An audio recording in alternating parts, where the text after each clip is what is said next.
Bien-aimés, ouvrez bien vos yeux et vos cœurs, parce que ce que nous allons dire maintenant, beaucoup le vivent en silence, mais peu l'avouent réellement.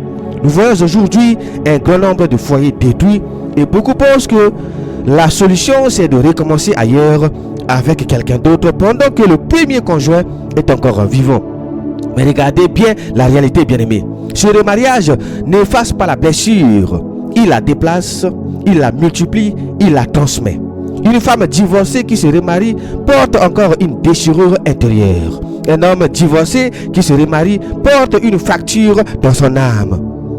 Ils essaient de mettre un parfum religieux sur une plaie qui n'a jamais été nettoyée. Alors, ils sourient en public, ils font des photos de couple, soi-disant. Ils écrivent « Dieu m'a restauré ». Mais la nuit, il y a des larmes, des regrets, une voix intérieure qui murmure. Ce n'est pas l'ordre de Dieu. Et les enfants deviennent les premières victimes. Ils vivent entre deux mondes, deux maisons, deux atmosphères. Ils grandissent avec la confusion, la peur, l'insécurité, la sensation qu'ils ne seront jamais vraiment chez eux. Ils apprennent tôt à jouer un rôle pour ne pas faire de peine à papa d'un côté, à maman de l'autre. Ils apprennent tôt à mentir, à cacher, à s'adapter à des adultes qui, eux, refusent de s'adapter à la parole de Dieu. Le remariage ne guérit pas, bien-aimé. Il ajoute une couche de souffrance sur une blessure qui saigne encore. C'est comme poser une nouvelle dalle de ciment sur une fondation fissurée. La fissure ne disparaît pas. Elle se transmet à toute la structure. Voilà la vérité. Et c'est pourquoi je vous dis, le divorce suivi du remariage ouvre une porte invisible. Une porte à la confusion, à l'instabilité, au mensonge, à la désobéissance. On ne le voit pas avec les yeux physiques. Mais dans le monde spirituel, une autorisation est donnée aux ténèbres pour troubler le foyer, troubler les enfants, troubler même la marche spirituelle. Beaucoup pensent qu'ils recommencent une nouvelle vie. Mais en vérité, ils commencent un nouveau combat que Dieu n'a jamais prévu pour eux. Ils sortent d'un combat qu'ils refusent d'affronter avec Dieu. Et ils entrent dans une guerre qu'ils ont décidé seuls contre la parole de Dieu. Voilà pourquoi les couples récomposés qui semblent heureux au début finissent par vivre la jalousie, la méfiance, la comparaison, l'insécurité, les tensions avec les enfants, la fatigue émotionnelle. On commence avec des « Je comprends ce que tu as vécu.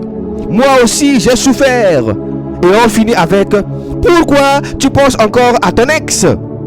Pourquoi tes enfants ne m'acceptent pas? Pourquoi tu n'es jamais en paix? » Voilà la réalité, bien-aimé. On ne peut pas bâtir une nouvelle maison sur une fondation que Dieu n'a jamais validée. On ne peut pas appeler paix ce que Dieu appelle désordre. On ne peut pas demander au Saint-Esprit de bénir ce qu'il a déclaré adultère. Regardons aussi le comportement de beaucoup de femmes divorcées et remariées. Ce n'est pas pour condamner une personne, mais pour décrire ce que le péché fait dans un cœur qui marche contre la parole de Dieu. Elle porte une blessure profonde. Elle sourit. Elle se maquille. Elle semble forte. Mais à l'intérieur, il y a douleur, colère, agitation, rébellion silencieuse, manque de paix, grande sensibilité. Souvent, elles n'osent pas dire qu'elles sont en conflit permanent avec Dieu.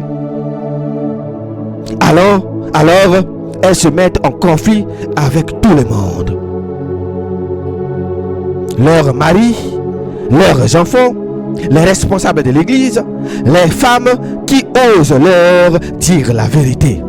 Et cela ressort dans leur réaction, dans leur manière de répondre, dans leur manière d'écouter la parole de Dieu, dans leur manière d'aborder les relations. Beaucoup deviennent hypersensibles. Un simple mot blesse. Une exhortation biblique prend la forme d'une attaque personnelle. Elles entendent repentance, mais traduisent par jugement. Beaucoup deviennent défensives. Un simple conseil devient une déclaration de guerre. Elles vivent en état de procès permanent contre tout ce qui rappelle la vérité de Dieu. Même ce que je suis en train de prêcher actuellement, si elles écoutent, elles voient ça en attaque. Beaucoup deviennent méfiantes. Elles n'arrivent plus à faire confiance. Elles soupçonnent les hommes, soupçonnent les femmes, soupçonnent même Dieu de les avoir abandonnés. Beaucoup deviennent durs. Plus jamais un homme ne me fera souffrir. C'est ce qu'elles disent, c'est ce qu'elles disent. Elles se cuirassent, elles se ferment, elles deviennent inaccessibles à la douceur du Saint-Esprit. Voilà aussi notre vérité, bien-aimés. Beaucoup développent une indépendance agressive, rejettent toute autorité et entrent inconsciemment en compétition avec les femmes mariées. Elles critiquent, elles minimisent, elles ironisent sur celles qui ont choisi de rester fidèles à leur alliance pour calmer leur propre remords. Quand le cœur n'est pas guéri, le comportement ne peut pas être stable. Et ce comportement finit toujours par ressortir à la maison, dans la famille, dans l'église. Tu peux cacher ton état derrière une nouvelle bague, une nouvelle robe, un nouveau statut sur les réseaux sociaux, mais tu ne peux pas cacher ton état devant Dieu, ni devant le temps. Le temps finit toujours par révéler la vérité d'un choix. Et tout cela est bibliquement annoncé. Jésus a dit, race de vipères, comment pourriez-vous dire de bonnes choses, mauvais comme vous l'êtes, car c'est de l'abondance du cœur que la bouche parle. Matthieu 12, verset 34. Une femme blessée finit par parler blessure. Une femme confuse finit par répandre la confusion. Une femme en désordre finit par transmettre le désordre. Une femme qui vit dans une désobéissance assumée finira par développer un discours qui protège cette désobéissance. Même si elle cite des versets, c'est pour construire une douleur, un bouclier, autour de son péché, pas pour se soumettre à la vérité de Dieu. Ce qu'elle porte dans leur cœur finit par influencer l'atmosphère spirituelle de l'assemblée. Ce n'est pas neutre. Quand elle parle, elle ne dépose pas seulement des mots. Elle dépose un esprit, une mentalité, une manière de voir Dieu et le mariage. C'est pourquoi la Bible avertit, veillez à ce qu'aucune racine d'amertume en poussant ne produise du trouble et que plusieurs n'en soient infectés. Hébreux 12, verset 15. La racine d'amertume, ce n'est pas juste une émotion, c'est une source. Une fois plantée dans un cœur qui refuse la lumière, elle devient un puits d'infection pour les autres. Dans beaucoup d'églises, ces femmes refusent la correction. Dieu en parle dans Proverbe 12, verset 1. Celui qui aime la correction aime la science. Mais celui qui déteste la réprimande est stupide. C'est la Bible qui le dit. Le problème, ce n'est pas qu'elles ne comprennent pas, c'est qu'elles ne veulent pas entendre, ce qui les oblige à renoncer à leur confort. Elles se créent alors des pasteurs sur mesure, des prophètes qui caressent leur situation, des doctrines qui justifient leur choix. Elles fuient les assemblées qui prêchent la sainteté et cherchent celles qui bénissent leur désordre. Et même sur l'ordre divin, Dieu a parlé clairement que la femme apprenne dans le silence en toute soumission. 1 Timothée 2, 11. Ce verset ne parle pas d'écraser la femme, non, mais de la positionner dans un cœur disposé à recevoir la parole, pas à la juger. Quand une femme rejette la correction, ce n'est pas une personne qu'elle rejette, c'est la parole de Dieu. Et quand on rejette la parole de Dieu, on rejette l'auteur de la parole, c'est-à-dire Dieu lui-même. Et ce refus influence les autres femmes. La Bible le dit. Ne vous y trompez pas, les mauvaises compagnies corrompent les bonnes mœurs. 1 Corinthiens 15, 33. Ce verset commence par ne vous y trompez pas. Pourquoi? Parce que beaucoup se trompent précisément sur ce point. Elles pensent, je vais juste discuter avec elle, je ne suis pas obligé de faire comme elle. Mais sans se rendre compte, elle absorbe sa façon de voir Dieu, sa façon de relativiser les commandements, sa manière de tordre la parole pour calmer la conscience. C'est ainsi que la frustration devient doctrine, la blessure devient argument, la désobéissance devient conseil. Voilà la vérité, bien-aimés. On commence à entendre des phrases comme « Dieu ne veut pas que tu souffres, refais ta vie. Dieu regarde ton bonheur, pas ta situation matrimoniale. L'important, c'est que tu sois en paix. » Mais ce n'est plus l'évangile, c'est la psychologie déguisée en spiritualité. Paul décrit ce mécanisme dans Galates 5, verset 9. Un peu de levain fait lever toute la pâte. Une seule personne qui normalise la désobéissance peut contaminer tout un groupe de femmes, tout un département, tout un service, voire toute une assemblée. Et Jésus ajoute: mais pour celui qui scandalisera un de ces petits qui croient en moi, il serait avantageux pour lui qu'on suspendit à son cou une meule de moulin et qu'on le jeta au fond de la mer. Malheur au monde à cause des scandales, car il est nécessaire qu'il arrive des scandales, mais malheur à l'homme par qui le scandale arrive. Matthieu 18, verset 6 à 7. Quand une union n'est pas reconnue par Dieu, tout ce qui en dépend finit par souffrir. Dieu l'a dit. Dans Osée 8, 7, il sème le vent, il moissonne la tempête. Qu'est-ce que cela veut dire concrètement? Qu'on récolte toujours plus que ce qu'on a sémé. On sème un choix égoïste, on récolte une famille brisée.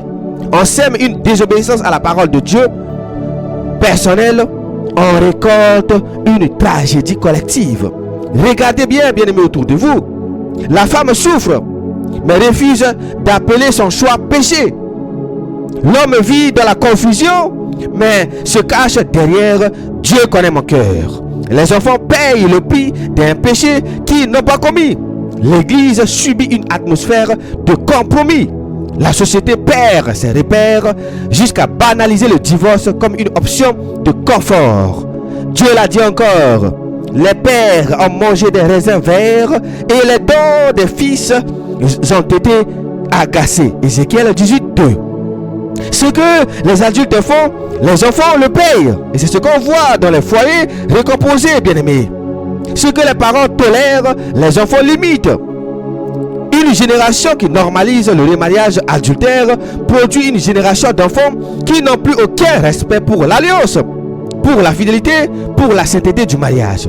Et n'oublions pas, 1 Corinthiens 14, dont 3 dit: car Dieu n'est pas un Dieu de désordre, mais de paix, comme dans toutes les églises des saints. Comment l'église peut-elle être en paix quand elle accepte dans ses bons, sans rien dire, des unions que Dieu appelle adultères, bien-aimés?